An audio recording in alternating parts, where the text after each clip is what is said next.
Gopolo. No tone now. Straight out and not on. Chibaba, what's your name? Bulobuda Neche Papi. Bulobuda Papi. 1,000 voice. Yo. Jini chisi wema kita. Gopolo tiro ramu sita no one at you. Listen. Yo.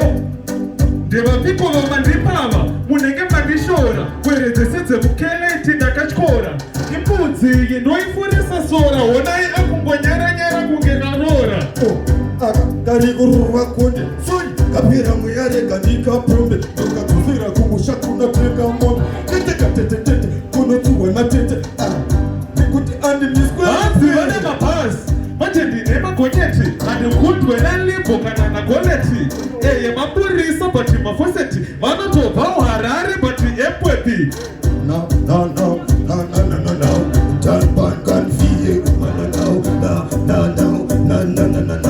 Turn back and feel. What do you do? Akazokura mabundo. Akatanga zibundo. Kununuka kisamuno. Listen.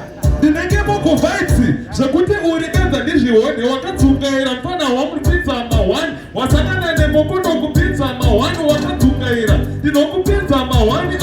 Dokupita chupa dika kungedare. Unira bideli boy. Retana kunyangale. Wanda kuhuta tawasini. Wamutara. Utandeni. Rukara. Kawana dio.